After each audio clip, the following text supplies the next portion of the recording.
ನಮಸ್ತೆ ಸ್ನೇಹಿತರೆ, ಇದೇ ಏಕಾದಶಿ ಎಂದು ನಾನು ನಿಯರ್ ಅಂಜನಾದ್ರಿ ಇದ್ದಿದ್ದರಿಂದ ಅಂಜನಾದ್ರಿಗೆ ಹೋದೆ. ಅಂಜನಾದ್ರಿಗೆ ಹೋದಾಗ ಒಳ್ಳೆ ಜಾತ್ರೆ ಥರನೇ ಕಾಣಿಸ್ತಾ ಇತ್ತು. ಆದರೆ ಒಂದು ಕೊರತೆಯಾಗಿತ್ತು, ನಾನು ಸ್ನಾನ ಮಾಡಿರಲಿಲ್ಲ. ಸ್ನಾನಕ್ಕೆ ಅಂತ ಹೇಳ್ಬಿಟ್ಟು ನದಿ ಹುಡಿಕೊಂಡು ಹೋದೆ. ನದಿ ಹತ್ರ ಹೋದ್ಮೇಲೆ ಗೊತ್ತಾಯಿತು ಅಲ್ಲಿ ಮೊಸಳೆಗಳು ಸಹ ಇದ್ದಾವೆ ಅಂತ. ಸೊ ಹಂಗಾಗಿ ಅದು ಆಪ್ಷನ್ನ ತೆಗೆದುಬಿಟ್ಟು ಗದ್ದೆಯಲ್ಲಿ ನೀರು ಹೊಡಿತಾ ಇತ್ತು ಪಂಪ್ ಸೆಟ್ಟಲ್ಲಿ. ಸೊ ನೀರಲ್ಲಿ ಸ್ನಾನ ಮಾಡಿಕೊಂಡು ಒಳ್ಳೆ ವೆದರು. ಅಲ್ಲಿ ಜನ ಸಹ ಮಾತಾಡಿಸ್ತಾ ಇದ್ರು. ನಾನೇನು ವಿಡಿಯೋ ಮಾಡ್ತಾ ಇದ್ದಿದ್ದರಿಂದ ಯಾರೋ ಯೂಟ್ಯೂಬರ್ ಬಂದಿದ್ದಾರೆ ಅನ್ನೋ ಒಂದು ಆ ರೀತಿಲಿ ಥಿಂಕ್ ಮಾಡಿಕೊಂಡು ಹಾಯ್ ಬಾಯ್ ಎಲ್ಲ ಮಾಡಿದ್ರು. ಆದರೆ ನಾವೇನು ಅಷ್ಟು ಫೇಮಸ್ ಏನಿಲ್ಲ, ಆದರೂ ಇರಲಿ, ಅವ್ರು ಮಾತಾಡಿಸ್ತಾರೆ ಅಂತಂದರೆ ಅದೇ ಒಂದು ಖುಷಿ. ಅದೆಲ್ಲ ಆದಮೇಲೆ ನಾನು ಸೀದಾ ಹೋಗಿದ್ದು ಅಂಜನಾದ್ರಿ ಬೆಟ್ಟದ ಒಂದು ಏನಿದೆ ಪಾದಯಾತ್ರೆ, ಆ ಸ್ಟೆಪ್ಸ್ ಏನಿದೆ ಅಲ್ಲಿಗೆ ಹೋಗೋಣ ಅಂತ ಹೊರಡಬೇಕಾದ್ರೆ ದಾರಿ ಮಧ್ಯದಲ್ಲಿ ಸಿಕ್ಕಾಪಟ್ಟೆ ಕ್ರೌಡು. ಏನಪ್ಪ ಇದು, ಒಂದು ರೀತಿ ಜಾತ್ರೆ ಥರನೇ ಇದೆ ಅಂದ್ಕೊಂಡು ಮುಂದೆ ಸಾಗಿದೆ. ಇದು ನೋಡಿ ದ್ವಾರ, ಅಂಜನಾದ್ರಿ ಬೆಟ್ಟದ ಒಂದು ದ್ವಾರ. ಇಲ್ಲಿನ ವಿಶೇಷ ಏನಂತ ಹೇಳ್ಬಿಟ್ಟಂದರೆ, ಇಲ್ಲಿ ನಮಗೆ ಸಾಮಾನ್ಯವಾಗಿ ಲಂಗೋರ್ ಜಾತಿ ಮತ್ತು ನಾರ್ಮಲ್ ನಮ್ಮ ಒಂದು ಕೆಂಪು ಮೂತಿ ಕೋತಿಗಳು ಎಲ್ಲ ಕಾಣಿಸ್ತವೆ.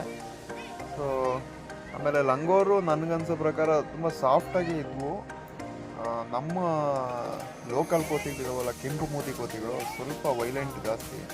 ಏನೋ ಸ್ವಲ್ಪ ಫುಡ್ ಹಾಕೋದ್ರು ಗೊರ್ರಂತ ಮೇಲೆ ಬರ್ತವೆ. ಆಮೇಲೆ ನೀವು ನೋಡ್ತಾ ಇರ್ಬೋದು ಜನ ಸಿಕ್ಕಾಪಟ್ಟೆ ಜನ ಇದ್ದರು. ಆಮೇಲೆ ಬೆಟ್ಟಕ್ಕೆ ಹತ್ತೋ ದಾರಿ ಸ್ಟೆಪ್ಸ್ ಎಲ್ಲ ಚೆನ್ನಾಗಿ ಮಾಡಿದ್ದಾರೆ. ಬಟ್ ಆದರೆ ಕಲ್ಲುಗಳು ಬಂಡೆಗಳು ಮಧ್ಯದಲ್ಲೇ ಹೋಗಬೇಕು, ಅಂದರೆ ಸ್ಟೆಪ್ಸ್ ಮಾಡಿದ್ದಾರೆ. ಬಟ್ ಏನಂತಂದರೆ ಎಲ್ಲೇ ಹೋದರೂ ನಮ್ಮ ಒಂದು ದುರಭ್ಯಾಸಗಳು ನಮ್ಮ ಜನಗಳದ್ದು ಏನಂತಂದರೆ ಅಷ್ಟು ಒಳ್ಳೆ ಜಾಗ ಮಾಡಿಕೊಟ್ಟಿದ್ದಾರೆ. ಆದರೆ ಗಲೀಜು ಮಾಡೋದ್ರಲ್ಲಿ ಎತ್ತಿದ ಕೈ ನಮ್ಮ ಜನಗಳು. ಗುಟ್ಕಾ ಹಾಕ್ಕೊಂಡು ಅಲ್ಲೇ ಹೋಗಿದ್ದಾರೆ. ಆಮೇಲೆ ಪ್ಲಾಸ್ಟಿಕ್ ತರ್ತಾರೆ, ಪ್ಲಾಸ್ಟಿಕ್ಕನ್ನು ಡಿಸ್ಪೋಸ್ ಮಾಡೋದು ಇಲ್ಲ, ಏನೂ ಇಲ್ಲ, ಅಲ್ಲಂದ್ರಲ್ಲೇ ಬಿಸಾಕ್ತಾರೆ. ಪಾಪ ಅವರು ಅಲ್ಲಿ ಆ ಬೆಟ್ಟದ ಉಸ್ತುವಾರಿ ಯಾರು ವಹಿಸ್ಕೊಂಡಿರ್ತಾರೆ, ಆದಷ್ಟು ಸಹಾಯ ಆಗೋ ಥರನೇ ರಸ್ತೆಗಳು ಸ್ಟೆಪ್ಸ್ ಎಲ್ಲ ಮಾಡಿ ಚೆನ್ನಾಗಿ ಕೊಟ್ಟಿದ್ದಾರೆ. ಇನ್ನೊಂದು ವಿಶೇಷ ಏನಂತಂದರೆ, ಈ ಅಂಜನಾದ್ರಿ ಬೆಟ್ಟ ಅಂತಂದರೆ ಈ ಪುರಾತನ ಇದರಲ್ಲೆಲ್ಲ ಇರೋ ಪ್ರಕಾರ ಹನುಮಂತನ ಜನ್ಮಸ್ಥಳ ಈ ಅಂಜನಾದ್ರಿ ಬೆಟ್ಟದಲ್ಲಿ ಇರೋದು ಅಂತ ಹೇಳ್ಬಿಟ್ಟು ಹೇಳ್ತಾರೆ. ಬಟ್ ಎಕ್ಸಾಕ್ಟಾಗಿ ಏನು ಅಂತ ಹೇಳ್ಬಿಟ್ಟು ನಮ್ಗೆ ಗೊತ್ತಿಲ್ಲ. ಹಳೆಯ ನಂಬಿಕೆ ಏನಿದೆ ಅದನ್ನು ನಾವು ನಂಬ್ಕೊಂಡು ಹೋಗ್ಬೇಕಷ್ಟೇ. ಯಾಕಂದರೆ ಅವರೇನು ಸುಮ್ಮನೆ ಹೇಳಿರಲ್ಲ, ಯಾವುದೋ ಪುರುವುಗಳಿರ್ತವೆ, ಹಂಗಾಗಿ ಅದನ್ನು ಹೇಳಿರ್ತಾರೆ. ಆದರೂ ಒಂಥರ ಖುಷಿ ಅಲ್ವಾ, ಹನುಮಂತನ ಜನ್ಮಸ್ಥಳಕ್ಕೆ ಹೋಗುವಂಥ. ಇವಾಗ ಅಯೋಧ್ಯೆ ಅಂತಂದರೆ ಶ್ರೀರಾಮ ಅಂತಾರೆ, ಶ್ರೀರಾಮನ ಜನ್ಮಸ್ಥಳ ಅಂತ. ಬಟ್ ಈಗ ಅಂಜನಾದ್ರಿ ಬೆಟ್ಟ ಅಂತಂದರೆ ಅದು ನಮ್ಮ ಕರ್ನಾಟಕದಲ್ಲಿದೆ. ಒಂದು ಹನುಮಂತನ ಜನ್ಮಸ್ಥಳ ಅಂತಂದರೆ ಒಂಥರ ಏನೋ ಒಂಥರ ನಮಗೊಂಥರ ಪ್ರೌಡ್ ಫೀಲ್ ಆಗುತ್ತೆ. ನೋಡ್ತಾ ಇರ್ಬೋದು, ಇದು ಅಂಜನಾದ್ರಿ ದೇವಸ್ಥಾನ. ಮತ್ತು ಹೊರಗಡೆ ಈ ಥರ ಇದೆ. ಟಾಪಲ್ಲಿ ಒಳ್ಳೆ 360 ವ್ಯೂ ಸಿಗುತ್ತೆ.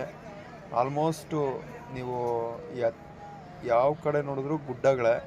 ಆಮೇಲೆ ಇನ್ನೊಂದು ವಿಶೇಷ ಏನಂತಂದರೆ, ಇಲ್ಲಿ ಇದಕ್ಕೆ ಅಂಜನಾದ್ರಿ ಬೆಟ್ಟದಿಂದ ನೋಡಿದ್ರೆ ಹಂಪಿಯ ಸ್ಥಳಗಳೆಲ್ಲ ಕಾಣಿಸ್ತವೆ. ಆ ನದಿಗಳೇನಿದೆ, ನದಿ ದಾಟಿದ್ರೆ ಕಂಪ್ಲೀಟ್ ಹಂಪಿ ಒಂದು ಇದು ಸಿಗುತ್ತೆ, ಹಂಪಿ ಲೊಕೇಶನ್ಸು. ಈಗಲೂ ನೋಡ್ತಾ ಇರ್ಬೋದು, ಇದು ಮೇಲ್ ಗೋಪುರ ಕಾಣಿಸ್ತಾ ಇದೆಯಲ್ಲ, ಇದು ವಿರೂಪಾಕ್ಷ ದೇವಸ್ಥಾನ. ಇದು ಟಾಪಲ್ಲಿರೋದು ದೇವಸ್ಥಾನ ಅಂದರೆ ಗೋಪುರ ಇದೆ,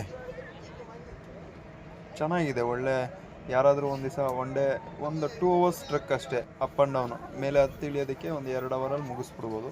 ಚೆನ್ನಾಗಿದೆ, ಸ್ಟೆಪ್ಸ್ ಎಲ್ಲ ಚೆನ್ನಾಗಿ ಮಾಡಿದ್ದಾರೆ ವ್ಯವಸ್ಥೆಗಳು. ಅದನ್ನು ಕಾಪಾಡ್ಕೊಳ್ಳೋದು ನಮ್ಮ ಕೈಯಲ್ಲೇ ಇರುತ್ತೆ. ಇದಿಷ್ಟು ಇವತ್ತಿನ ವಿಡಿಯೋ ಆಗಿರುತ್ತೆ.